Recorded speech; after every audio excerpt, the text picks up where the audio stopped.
Muy buenas noches, mis hermanos. Que Dios les bendiga. Qué bueno poderlos tener el día de hoy aquí en esta transmisión. Nuestro tema, como ya lo anunciamos, es la gloria de Dios y nosotros. Pero antes de comenzar con nuestro tema, como siempre, vamos a orar un momento.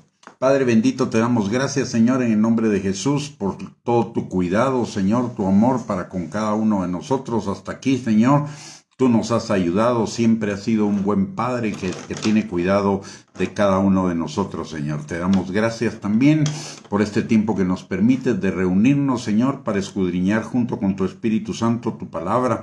Y te pedimos, Señor, que tu Espíritu Santo abra nuestro entendimiento, abra nuestros oídos, abra nuestros ojos, pero por sobre todo abra nuestro corazón, para que tu palabra quede sembrada en cada uno de nosotros y produzca fruto, y fruto en abundancia para gloria de tu nombre.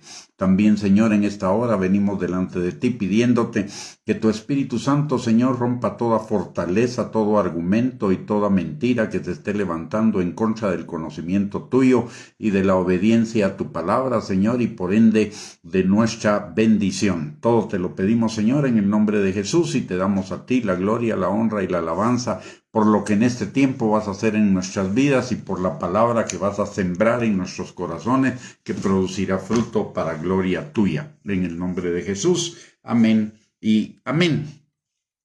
Muy bien, mis amados hermanos, que el Señor les bendiga. Muchísimas gracias por conectarse a esta transmisión. Y como mencionamos, el tema del día de hoy es la gloria de Dios y nosotros. Para comenzar, el objetivo de todo lo que existe en el universo que ha sido creado por Dios, y aún nosotros, los seres humanos, no somos la excepción, es el objeto de Dios de toda esa creación es mostrar su gloria. El Salmo 19, versículo 1, por ejemplo, nos dice: los cielos cuentan la gloria de Dios y el firmamento anuncia la obra de sus manos. Mientras que el Salmo 24, versículo 1, dice: la palabra de Jehová es la tierra y su plenitud, y el mundo y los que en él habitan. Y el objetivo de todo ello es que Dios sea glorificado. En Romanos capítulo 11, versículo 36, la palabra de Dios nos enseña que todo es de Dios, hecho por Dios, para Dios. Ahora, ¿qué significa la gloria de Dios?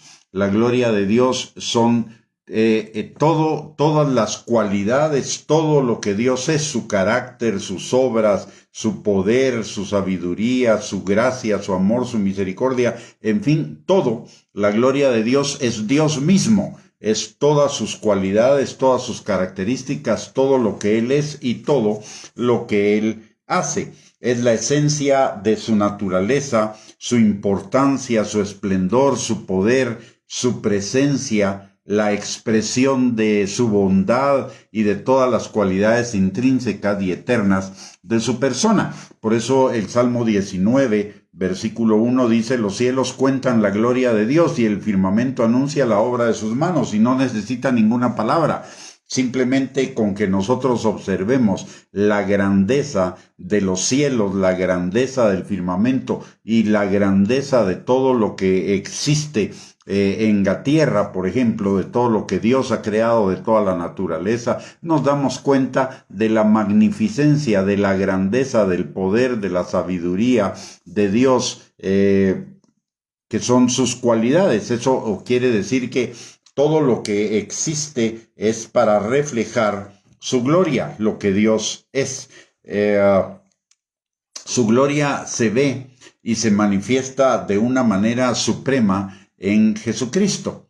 La palabra de Dios en Juan capítulo 1, versículo 14, dice: y aquel verbo fue hecho carne y habitó entre nosotros, y vimos su gloria, gloria como del unigénito del Padre, lleno de gracia y de verdad. Y ese ver su gloria significa visualizar, percibir todo lo que Dios es a través de la persona de Jesucristo. En Hebreos capítulo 1, versículo 3, hablando de Jesucristo también, dice: el cual, siendo el resplandor de su gloria, la imagen de su gloria, la expresión de su gloria, la expresión de quién es Dios, y la imagen misma de su sustancia, y quien sustenta todas las cosas con la palabra de su poder, habiendo efectuado la purificación de nuestros pecados por medio de sí mismo, se sentó a la diestra de la majestad en las alturas.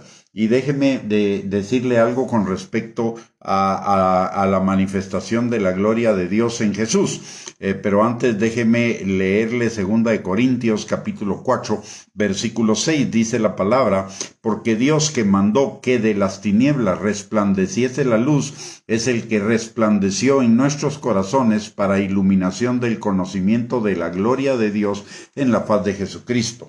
Jesucristo es la máxima expresión de la gloria de Dios. Una cosa es ver la gloria de Dios en la creación, una cosa es ver la gloria de Dios en la naturaleza, en los cielos, en el firmamento, pero otra cosa muy diferente y que complementa todo lo demás, pero lo supera, es la gloria que manifiesta Jesús, que es la gloria de Jesucristo. Jesús es la manifestación de Dios. Jesús es la manifestación más plena de Dios. De hecho, la palabra de Dios dice que al Padre nadie lo vio jamás sino Jesucristo, y aquel a quien Él se lo quiera revelar. Y la palabra en Juan también nos manifiesta que Jesús vino para revelar al Padre. O sea, Jesucristo es la máxima manifestación de la gloria de Dios, es la corona de la revelación de la gloria de Dios. En todo el universo solo hay dos creaciones que han fallado en darle la gloria a Dios. Una de esas creaciones son los ángeles caídos, es decir, el diablo y los demonios. Y por el otro lado, la otra creación que también ha fallado en darle la gloria a Dios son los seres humanos, porque todo pecado por naturaleza implica fallar en darle la gloria a Dios. Y como dice la palabra, todos hemos pecado.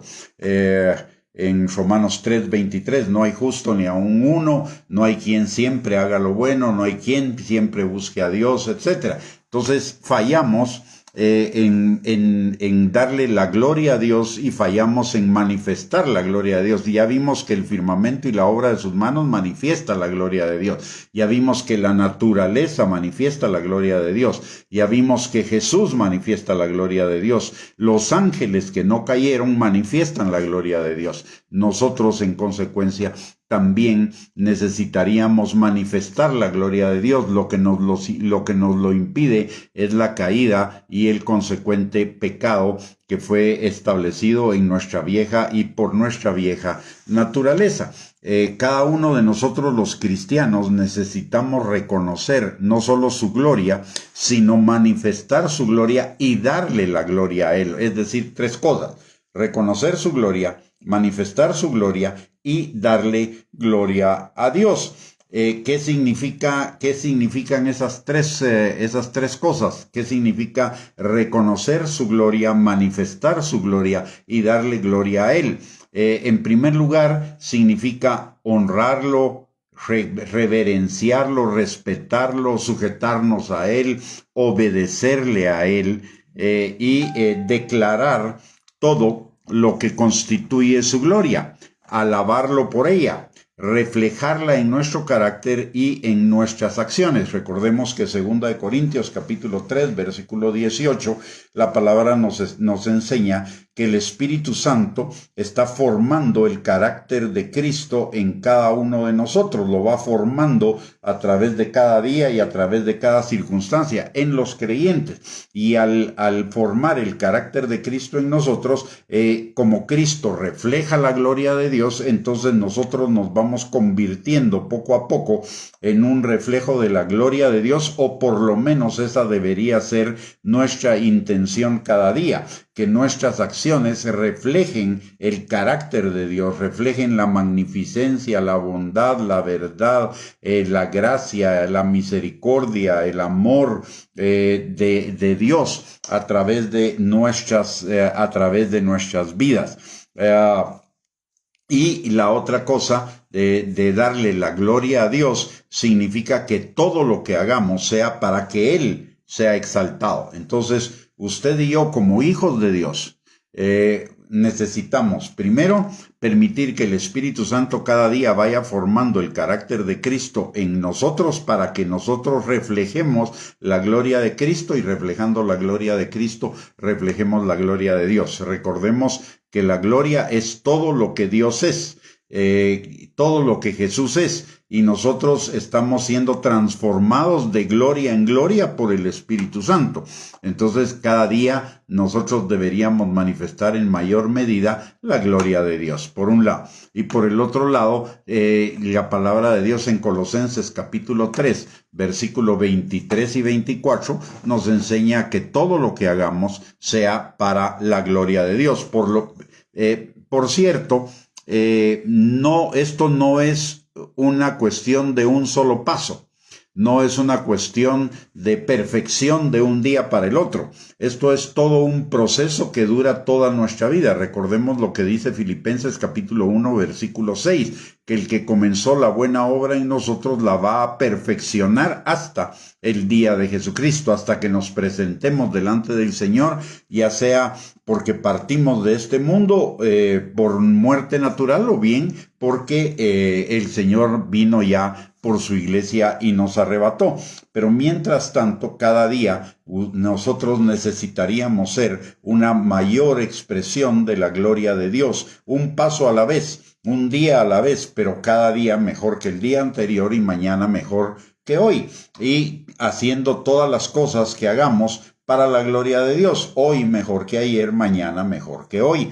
Es un paso a la vez. Nuestra meta es llegar a esa perfección, pero a esa perfección vamos llegando de día en día, de paso en paso.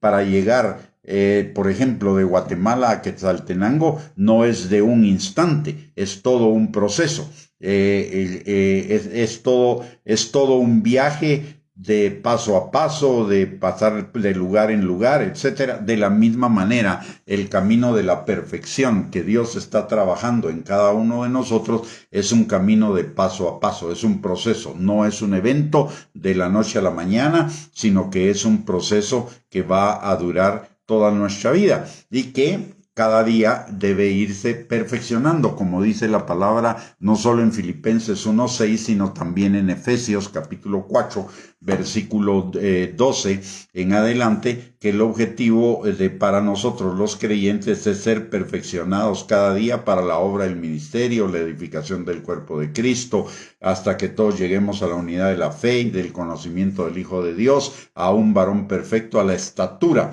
de la plenitud de Cristo. Y por el otro lado, también la palabra de Dios nos enseña que ese perfeccionamiento va sucediendo cada día mejor. Proverbios capítulo 4, versículo 18 también nos lo enseña, que la vida del justo es como la luz de la aurora que va en aumento hasta que el día es perfecto.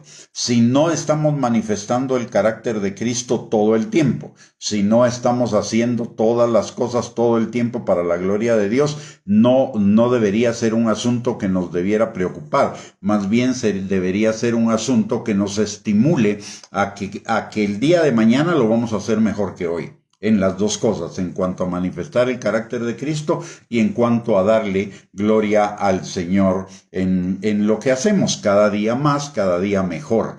Ese es el proceso de la vida del creyente. La vida del creyente no se termina en el momento en el cual somos salvos y ya tenemos garantizada la eternidad, sino que ahí comienza el proceso que nos va a ir perfeccionando de día en día hasta que lleguemos a la eternidad en el mayor nivel de perfección posible. Reconocer su gloria y darle la gloria al Señor es vivir para Él. Ese es el mayor logro que podemos alcanzar en nuestra vida. Vivir para la gloria de Él, vivir para que Él sea exaltado, Él sea honrado, Él sea manifestado a través de cada uno de nosotros, a través de nuestro carácter y a través de lo que hacemos. Isaías 43:7 nos enseña que ese es parte del llamado de cada uno de los hijos de Dios. Dice la palabra y todos los llamados de mi nombre, para gloria mía los he creado, los formé y los hice. Entonces usted y yo, para vivir nuestras vidas aquí en la tierra, mientras partimos con el Señor, necesitamos estar enfocados en que Él nos creó para su gloria. Para eso somos. Y vivir para su gloria implica cumplir su propósito para nosotros en esta tierra, que como hemos visto en otras enseñanzas, se manifiesta en por lo menos 5 enunciados generales que aplican a todas las áreas de nuestra vida. El primero de ellos es adoración, adorarlo, que significa vivir una vida totalmente entregada a Él, vivir una vida totalmente para Él. De hecho, en el lenguaje común, cuando una persona le dice a otra persona te adoro, lo que está diciendo prácticamente es que quiero vivir para ti o estoy viviendo solo para ti. Entonces, de la misma manera, adorar al Señor es vivir completamente para Él. Y qué mejor que vivir, si somos capaces de adorar a una persona en el mundo, cuánto más deberíamos ser capaces de adorar al Señor, y es de vivir entregados a Él, de vivir nuestras vidas para Él. Es disfrutar de su compañía, disfrutar de Él con amor, tener gratitud, tener gozo. Recordemos que la palabra de Dios nos dice varias cosas en Juan capítulo 4. Versículos 23 y 24, dice que los adoradores que el Señor está buscando adoradores en espíritu y en verdad, es decir, adoradores en todo, en cuanto a toda su vida, en todos los lugares, en todas las circunstancias, en todos los tiempos, en todos los espacios. Como le dije anteriormente, ese es un proceso de todos los días. Entonces, y eso implica disfrutar de su compañía, disfrutar de su amor, tener gratitud, tener gozo. Si no tenemos esas cosas en nuestra vida para con Dios, difícilmente lo vamos a adorar. Nosotros en lo humano, una persona adora a otra persona porque está agradecida con esa persona, porque siente gozo con esa persona, porque disfruta de la compañía de esa persona, disfruta del amor de esa persona. Igual es con el Señor. Es disfrutar de su compañía, disfrutar de su amor, tener un corazón agradecido, tener gozo con Él. Y el Señor eso anhela de cada uno de nosotros y nos ha dado su Espíritu para cumplirlo. La palabra de Dios en Santiago, capítulo 4, versículo 5, dice que el Espíritu que Él ha hecho morar en nosotros nos anhela celosamente, y ese anhelar celosamente es para vivir ese enamoramiento con el Señor. Lo mismo en Cantares, capítulo 2, versículo 14, hay una expresión del novio, que es Cristo, a la novia, y dice en Cantares 2:14, paloma mía, que estás en los agujeros de la peña, en lo escondido de escarpados parajes. Muéstrame tu rostro, hazme oír tu voz, porque dulce es la voz tuya y hermoso tu aspecto. Todas estas cosas nos hablan de que el Padre, y Jesús y el Espíritu Santo, que es Dios, que son Dios, están enamorados de nosotros. No es una herejía decir que Dios es un Dios enamorado. Dios es un Dios enamorado de sus hijos. De hecho, dice la palabra, por ejemplo, en Jeremías 31:3, con amor eterno te he amado, y eso implica enamoramiento, no un enamoramiento físico, no un enamoramiento que tenga que ver con lo cursi del concepto de enamoramiento en el mundo, sino de un enamoramiento que implica el anhelo, el deseo de tener comunión, de intimidad, de hacer bien a la persona que se ama, y el Señor nos manifiesta eso todos los días, a todas horas, en todos los aspectos de nuestra vida. Entonces, adorarlo es entregarle nuestra vida completa, pero no solo entregarle nuestra vida completa así por así, sino que también es entregarle nuestra vida para colaborar con Él en su obra en el mundo. la palabra de Dios nos dice que no solo somos hijos, también somos siervos, no solo somos hijos, somos obreros, no solo somos hijos, somos colaboradores de Él. En 1 Corintios capítulo 3, versículo 9, 2 Corintios capítulo 6, versículo 1, nos dice de que somos sus colaboradores. ¿Y colaboradores en qué? Colaboradores en lo que Él está haciendo en el mundo. ¿Y qué es lo que está haciendo en el mundo? Primero que nada, evangelizarlo y disipularlo para transformarlo para que cumpla con sus propósitos. Entonces, y eso lo hace no en lo individual de cada uno de nosotros, sino lo hace de una manera corporativa. Por lo tanto, el otro enunciado del propósito de Dios para nuestras vidas es que seamos parte de su familia, que seamos parte de su cuerpo. Su familia es su cuerpo, su familia es a través de quien Él obra. La cabeza no obra por sí misma, la cabeza obra a través de sus manos, a través de los pies, a través de la boca, en fin, a través de todos los miembros del cuerpo. Entonces, el cuerpo de Cristo es el instrumento de Dios para colaborar con Él en la obra transformadora que Él está haciendo en el mundo. Necesitamos ser una parte activa de su familia, una parte activa de su cuerpo. De hecho, tenemos muchas instrucciones en la palabra de Dios de cómo ser miembros del cuerpo de Cristo. Por ejemplo, está Efesios capítulo 5, versículos del 21 al 33. Tenemos en Primera de Corintios capítulo 12, Primera de Corintios capítulo 14, en Romanos capítulo 8, en Efesios capítulo 4. De hecho, todo el libro de Efesios nos habla también de cómo ser parte del cuerpo de Cristo, porque usted y yo no fuimos creados para estar separados de la familia de Dios. No fuimos creados solamente para una relación con Él. También fuimos creados para una relación con nuestros semejantes, comenzando por la familia de la fe y después con el resto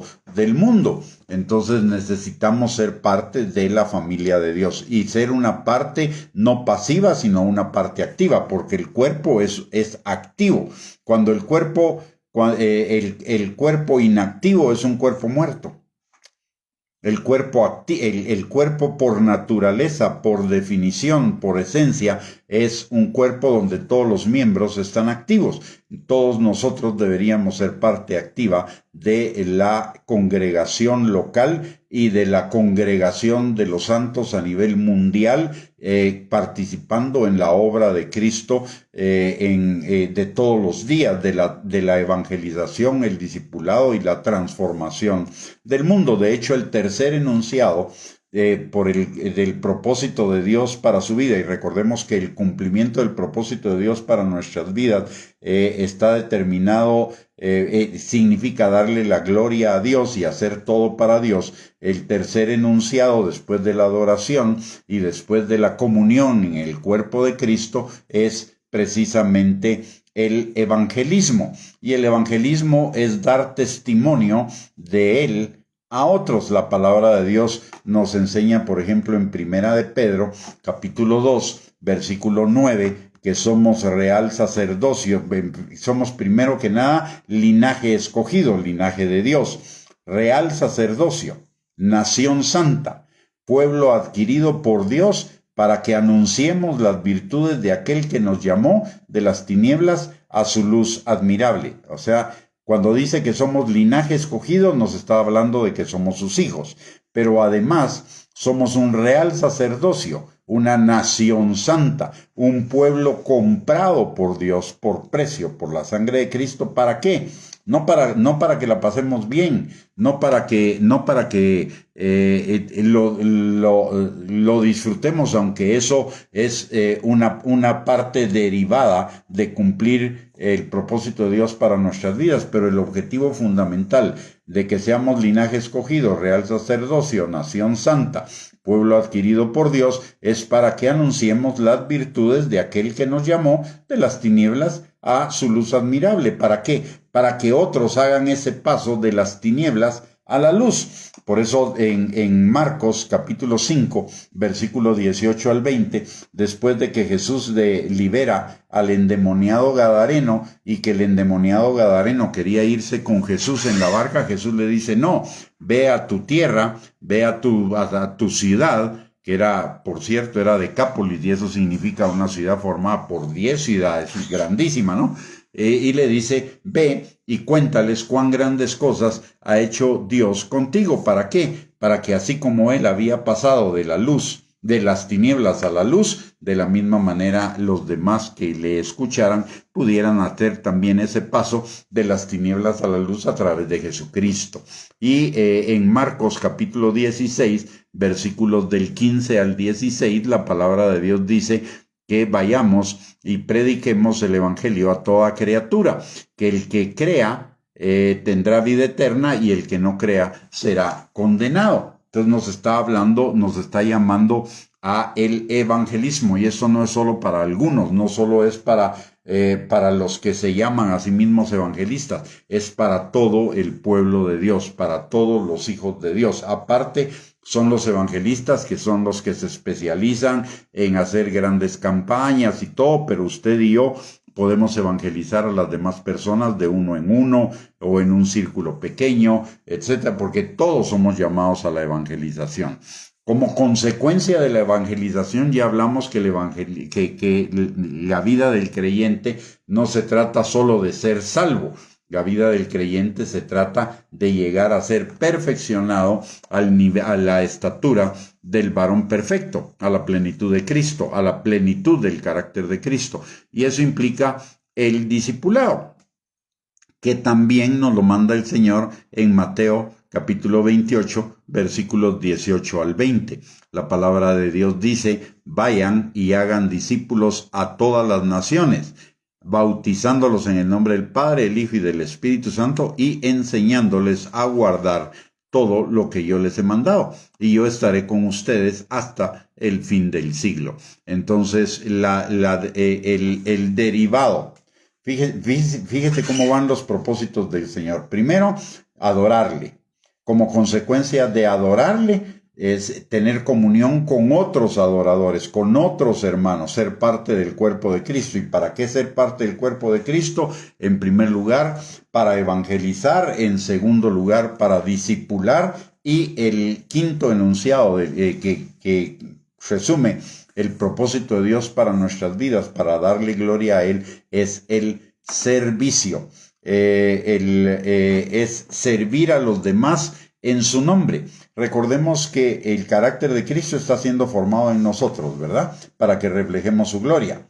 ¿Y qué dice de Jesús? En Filipenses capítulo 2, versículos del 5 en adelante, que Él no estimó como ser igual a Dios como una cosa a que aferrarse, sino que Él se despojó de su gloria y se hizo hombre, y como hombre se hizo siervo. Y si usted y yo estamos siendo transformados al carácter de Cristo, en nosotros debe estar presente ese carácter de servicio. Y ese carácter de servicio es, primero que nada, al Señor; segundo, a los hermanos en la fe; tercero, a nuestros cercanos; y cuarto, a todas las personas que tengamos a nuestro alrededor.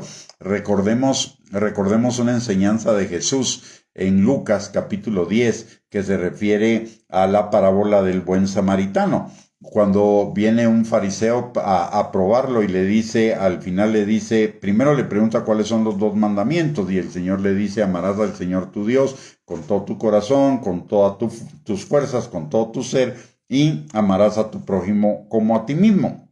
Y el fariseo, yo no sé si para probarlo o para hacerse un poco el loco, le pregunta, ¿y quién es mi prójimo? Y entonces el Señor le cuenta la parábola del buen samaritano, que en un camino de Jericó a Jerusalén había un hombre medio muerto. Pasó un fariseo y pasó de largo, o un sacerdote, perdón, y pasó de largo. No se detuvo a ver qué era lo que le estaba pasando con el hombre medio muerto. Por el otro lado, después pasó un escriba y también siguió de largo. Estaban tan preocupados por otras cosas que no se preocupaban de su prójimo. Y entonces el Señor cuenta que llega un samaritano y lo ve medio muerto, y entonces le limpia las heridas, lo recoge, lo sube en su caballo, lo lleva al mesón, le dice al mesonero: cuídamelo y al tercer día yo regresaré y te pagaré todo lo que te deba. Entonces la enseñanza de Jesús es que el prójimo es, porque hace la pregunta: ¿quién echó mano de misericordia con el hombre medio muerto? Dice el samaritano. Y le contesta el fariseo, el samaritano. Entonces Jesús le dice: ve y haz tú lo mismo. ¿Y eso qué significa? El samaritano no conocía al hombre medio muerto, ni el hombre medio muerto conocía al samaritano. Entonces eso nos está diciendo que nuestro servicio debe ser a todas las personas con las cuales usted y yo nos encontramos. Entonces hay 5 enunciados o 5 temas en el propósito de Dios para nuestras vidas, que es darle gloria a Él. Una es adorarlo, es decir, entregarle nuestras vidas a Él total y completamente, para honrarlo, respetarlo, reverenciarlo, estar sujetos a Él, obedecerle. Aparte, el segundo enunciado es el ser parte, el tener comunión, creyentes con creyentes a través de la iglesia, del cuerpo de Cristo. En tercer lugar, hacer su obra, que tiene 3 partes, que es el evangelismo, el discipulado y el servicio. Por supuesto que vivir para la gloria de Dios no es algo automático. Vivir para la gloria de Dios es una cuestión, como ya hablé, de un proceso. Para vivir el proceso necesito estar enfocado, y ese enfoque me lleva al esfuerzo. La palabra claramente nos enseña que vivir bajo la gracia de Dios requiere esfuerzo. Pablo le dice a Timoteo en 2 de Timoteo capítulo 2 versículo 1: esfuérzate en la gracia que es en Cristo Jesús. Por el otro lado, el mismo Jesús en Mateo capítulo 11 versículo 12 nos recuerda que el reino de los cielos hasta el día de hoy sufre oposición, y solo los esforzados y los valientes lo arrebatan. Por el otro lado, también recordemos que Jesús le dice a Josué: esfuérzate y sé valiente para que este libro, para conocer este libro, para leer en el libro de la ley, para que lo repitas de día y de noche, y para que lo pongas por obra, para que todo lo que hagas te vaya bien. Entonces, necesito primero estar claro que mi diseño es para que Dios sea glorificado a través de mi vida.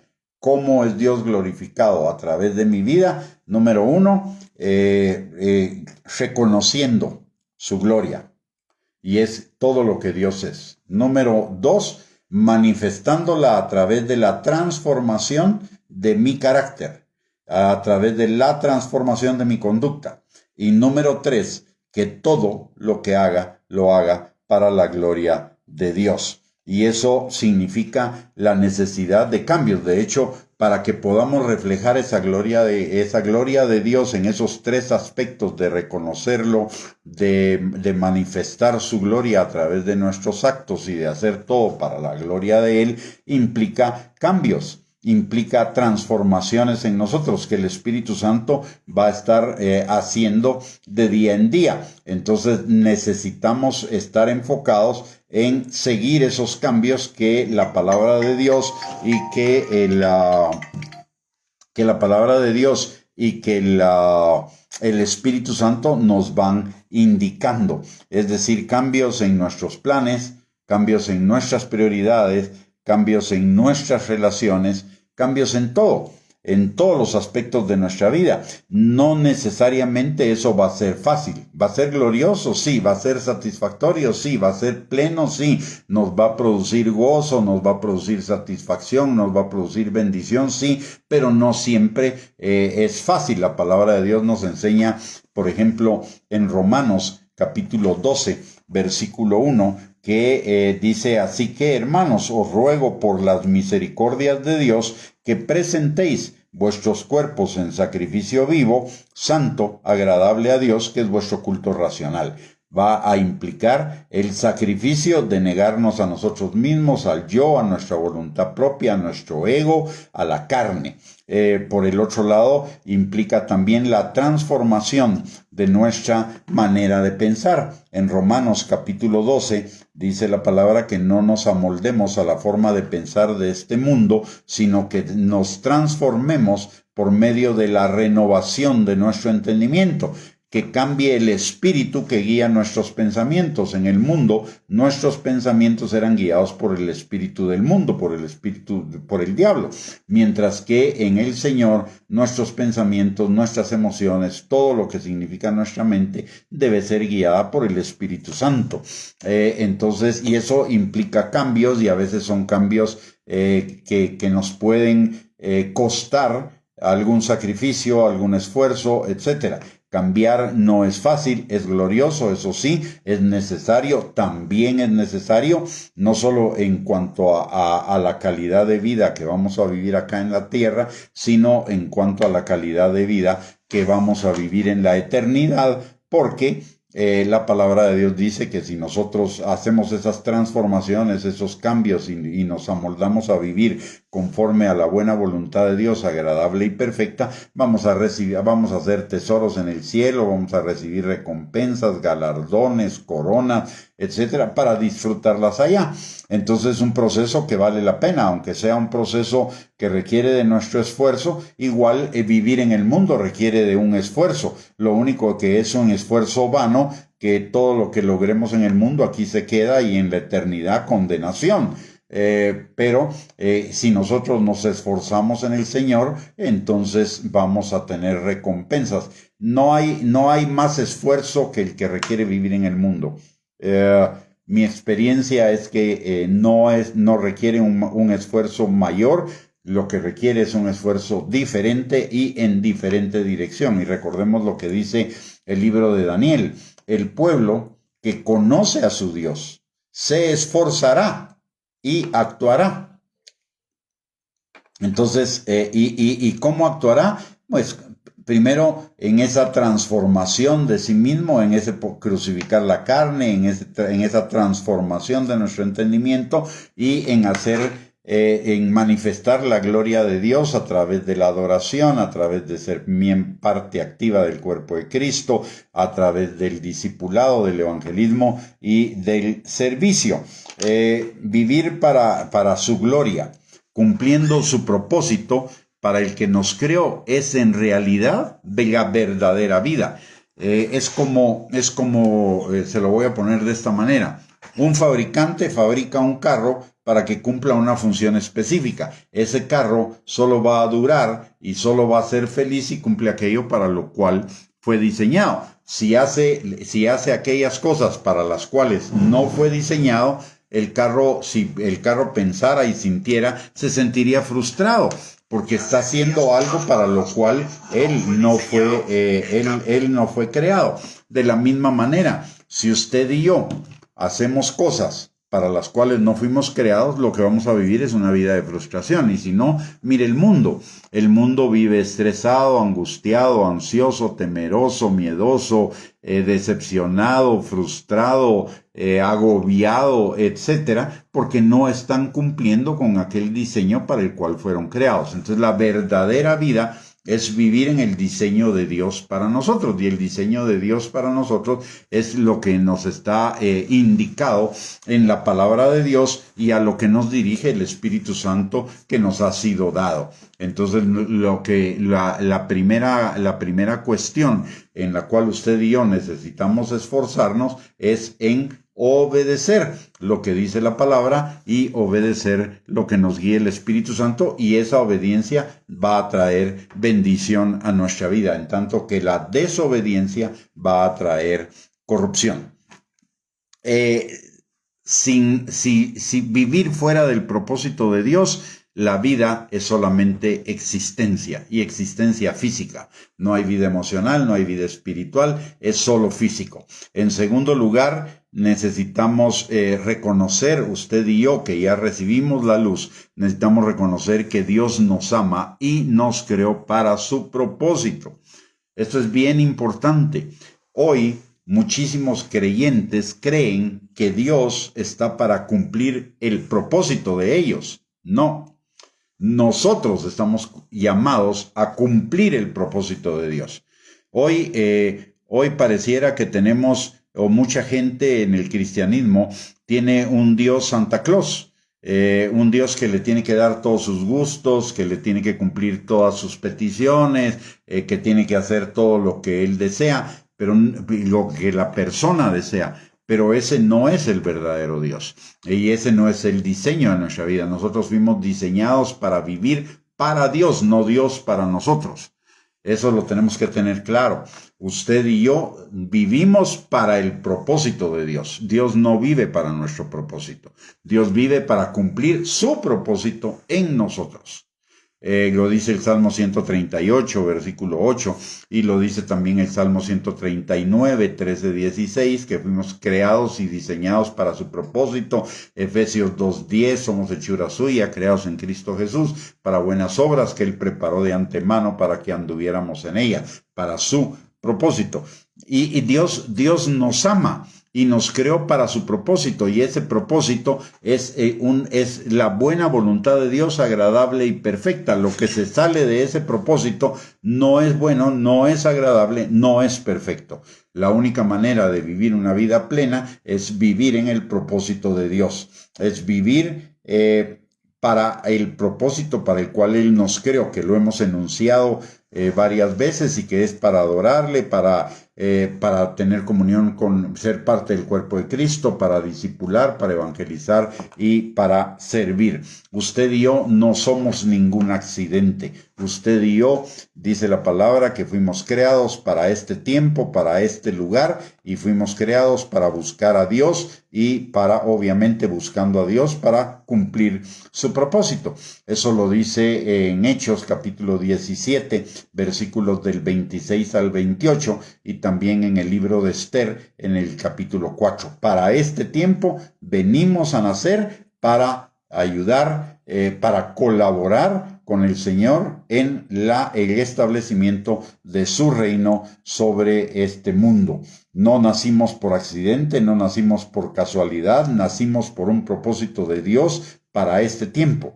Y Dios nos eligió para que tuviéramos una relación con Él a través de Jesucristo, por medio de Jesucristo. Recordemos lo que dice la palabra en Juan capítulo 14, versículo 6. Solo Jesús es el camino, la verdad y la vida. Aparte de que en el Evangelio de Juan también nos habla de que Jesús es la puerta. Pero si hay una puerta, debemos cruzar la puerta. Esa puerta nos lleva a un camino. Ese camino nos lleva a la verdad, que es la palabra de Dios, y la verdad nos lleva a la vida, porque la verdad nos hace libres. Ese es el propósito de Dios para que lleguemos al Padre. ¿Y cómo llegamos al Padre? Cumpliendo con su propósito. Entonces, fundamentalmente, lo que quisiera dejar en esta enseñanza el día de hoy es que nosotros fuimos creados para cumplir el propósito de Dios.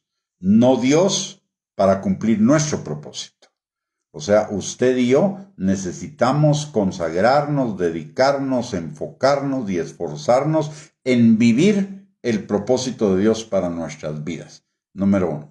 Número 2, que ese propósito implica 5 cosas. Adorarle, ser parte del cuerpo de Cristo, pero una parte activa, evangelizar, discipular y servir. Y si nos enfocamos en esas cosas, vamos a manifestar la gloria de Dios, reconociéndola, manifestándola a través de nuestro carácter y haciendo todas las cosas para la gloria de Dios. Recuérdese que toda la creación, incluidos nosotros, fuimos diseñados para reflejar la gloria de Dios y la reflejamos cumpliendo su propósito. Y cumplimos su propósito haciendo esas 5 cosas: adorarle, ser parte del cuerpo de Cristo, de su familia, colaborar con Él en lo que Él está haciendo en el mundo a través de el evangelismo, el discipulado y el servicio. Muy bien, mis amados hermanos, hemos llegado al final de esta enseñanza. Les recuerdo, el día de mañana tenemos otra enseñanza que es cápsula de fe para crecer en nuestra fe en el Señor. Les esperamos a las 7 de la noche y también el próximo jueves continuamos con el estudio bíblico acerca del propósito de Dios para nuestras vidas, que es lo que hemos venido estudiando en este tiempo. Así que desde ya le invito para las transmisiones de miércoles, de miércoles y jueves a las 7 de la noche. También le invito a visitar nuestra página de internet www.reyesysacerdotes.net, nuestro canal de YouTube @GustavoBianchi230 y en nuestro canal de YouTube de la Iglesia Cristiana Sion Guatemala, donde usted va a encontrar muchísimos recursos para seguir edificando su vida, aparte de estas enseñanzas. Así que no teniendo nada más que compartir con ustedes, no me queda más que bendecirles, que el Señor les bendiga, que tengan una linda noche, que el día de mañana todo lo que hagan les salga bien, que sea un día de victoria, un día de cumplimiento de las promesas de Dios para sus vidas, un día de crecimiento, de maduración, y que el día de mañana nos podamos reunir nuevamente a las 7 de la noche. Así que bendiciones y les mando un abrazo a cada uno de ustedes. Que el Señor les bendiga.